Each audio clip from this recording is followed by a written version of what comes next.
we go. We are here. We have the matchup. We have the game. It's all on talkSPORT. And we're going to be out in New Orleans the entire week with Will Gavin. Will Gavin is not here right now, but we have a guy that we haven't seen him on the rundown in a couple months. We were honored to have back Jay Lawrence.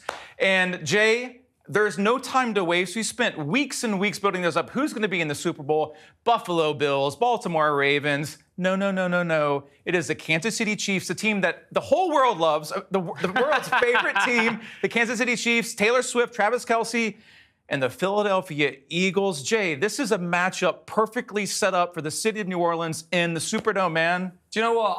And I'll be completely honest with you, Brian. This time last week, if you asked me which matchup I wanted, it was not this matchup. Even on Sunday. You wanted Jaden Daniels? I wanted to have the Buffalo Bills in New Orleans, but this is, in fact, the matchup that we all deserve. This is a fantastic Super Bowl when you have Jalen Hurts versus Patrick. We're going to get into all this. We have Jeff Reinebold coming up, who's going to call the game on talkSPORT. We have Dave Spadaro, who's the Eagles insider for the Philadelphia Eagles. So much to get into. But I look at this, and you got Jalen Hurts, who needs that Super Bowl, who came so close just a few years ago, Jay, and Patrick Mahomes. You have Travis Kelce. You have Steve Spagnuolo. You have Andy Reid, Nick Sirianni. The storylines, and we're going to have all this covered at talkSPORT.com. I agree with you. I wanted the Buffalo Bills, and I wanted Jaden Daniels and the rookie quarterback. But these are two helmets clashing. This is a heck of a Super Bowl matchup. And do you know what really helped, I think, Brian, as well? Do you know what really helped? Is that in those two games, those two championship games, my opinion, the two better teams won. This isn't a situation where we're looking back on that game and we're thinking, do you know what, actually, the Washington Commanders, they really, if it wasn't for this thing or that fumble, they could be there. No, the Philadelphia Eagles, they deserve to be there. They showed they deserve to be there in that game. And if they can put up a performance like they showed against the Washington Commanders, this could be a game. This could be a really good game. And the Kansas City Chiefs as well, against the Buffalo Bills. Tighter game, obviously, and it could have gone either way at points there. But Patrick Mahomes, he just does what Patrick Mahomes does, essentially, and that is win. So we've got a repeat of the Super Bowl 2 years ago. Kansas City Chiefs versus the Philadelphia Eagles. And you know that the Chiefs fans, obviously, all they're talking about is the three-peat. They want the three-peat. But the Eagles fans is quite different. They want revenge, Brian. This is a revenge game for the Eagles, Brian. Let's get into the revenge. And I want to, we talk about Mahomes, we talk about Andy Reid, but a lot of this is Travis Kelce and the Taylor Swift thing. Let's hear from Travis Kelce, because when I listen to this, I hear the emotion and the passion and somebody for all the outside noise and all the Swifties. He wants one thing. He wants to be the first team, the first player in NFL history to win 3 straight Super Bowls. Never satisfied, baby. When you play in front of Arrowhead Stadium like this, every single AFC championship, you kidding me? Kansas City! Hey, before you guys get out of here, just do a little dance, make a little love. Yeah, get down tonight. Thank you, Travis, Patrick. Jay, hold on. Nobody knows that song anymore, number one. You got Taylor Swift sitting there. He's singing a song from like 1975. It's like kind of like a funk song. Travis Kelce, the ultimate party animal in New Orleans. But you mentioned revenge. You mentioned revenge for the Eagles and Nick Sirianni and Jalen Hurts.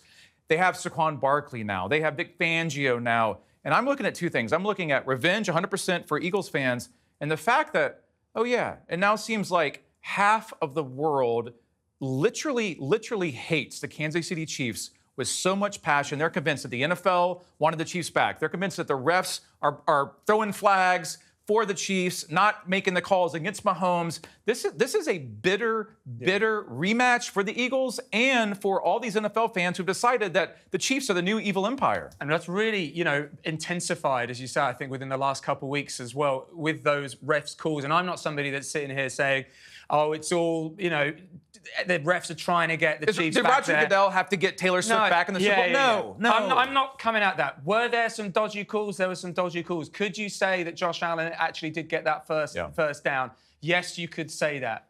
It's happened now. The Chiefs are in the Super Bowl. This is a revenge game. And do you know what, for the Philadelphia Eagles, though? For the Philadelphia Eagles, as you say, this is a completely different team. Yeah. Yes, you've got some of the same key members there, but you have Saquon Barkley, who I'm sure we're going to speak about a little bit later on. I feel like we need to speak about Saquon Barkley. But you've also got some incredible... The Philadelphia Eagles have had an incredible few months in the regard...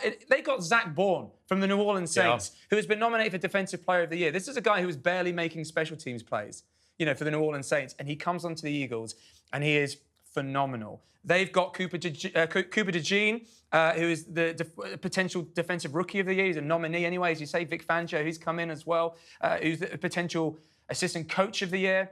The Eagles have been phenomenal this year, and I really think that they've shown their worth as well over the last few weeks. But you're right, the Kansas City Chiefs, they are hated, and they are hated because they are successful. They are not playing the same brand of football as they were a few years ago either. Let's remember, a few years ago, this was high-flying Kansas City Chiefs, spreading the ball about, almost, playing like Patrick Mahomes was when he was with Cliff Kingsbury at Texas Tech, completely different style of play now because they haven't got the same sorts of players, the same figures, So they're playing differently. That combined with the fact that success breeds contempt, that's what happens. It's just what happens. I love when you get back on the show because all we do is agree. And then I need to bring up something we disagree about. We'll get to that later. I wrote a column at talkSPORT this week that the hatred for me, and there have been some missed calls, but Jay, it's jealousy. There's no way around it. This isn't, for me, the New England Patriots evil empire, and there was some cheating with the Patriots, and they had the dark arts, which all Premier League fans are obviously familiar with now with Arsenal. But the New England Patriots with Bill Belichick, they had Deflategate. I mean, you actually had Tom Brady suspended at one point and lawsuits and all these things. The Chiefs have, other than maybe some controversial comments to some people from their field goal kicker, the Chiefs haven't had that much controversy. They just win. We spent all season on this show, on talkSPORT Rundown, with you and with Will and with Phoebe, saying that at one point this was the luckiest team in NFL history. I, at one point, said something crazy like, maybe Travis Kelce isn't good at football anymore, and they just keep winning. And I just feel like, people are tired of them, but this whole thing that there's this conspiracy that Roger Goodell is directing the refs, and the refs are trying to get the Chiefs in the Super Bowl. For what? There's no proof of that, and I completely agree with you. To me, it feels just like absolute bitter jealousy, which you get a lot in 2025 when it's really easy to go on social media and just type out a bunch of hate. That's kind of where the world is now. It's not the Chiefs' fault, Jay, that they've adapted, they've evolved, and they're just a really, really good historical football team. Do you know what I want your opinion on, though? What I want your opinion on. I woke up on Monday morning, I had a few texts on my phone from friends who basically said that they are not bothered about watching the Super Bowl. Like they're boycotting it, right? Or they're just not doing it. They are not fussed about it. They wanted the other teams to win. They do not want a repeat of the Super Bowl 2 years ago. They said they might not even watch it. So I will say to that, 123 million people or so watched the last Super Bowl just a year ago. Do you know why that number is so important, Jay? Because the last time that many people in the United States of America, which the last I heard is a pretty big country, a pretty powerful country, the last time that many people watched an event on television at the same time was the 1969 moon landing. The 1969 moon landing. That is how big the Super Bowl is. Yeah. So, like 10,000 people might not watch it. The Super Bowl and Roger Goodell in the NFL, then they make $15 billion a year. They will be just fine. This whole idea that you can have this little boycott, go ahead, have your little Twitter boycott and watch whatever show you're going to watch on Sunday night. But I guarantee you, they will tune in, they will check, and guess who's at halftime? Kendrick Lamar. Are they going to miss Kendrick Lamar in New Orleans in the Superdome?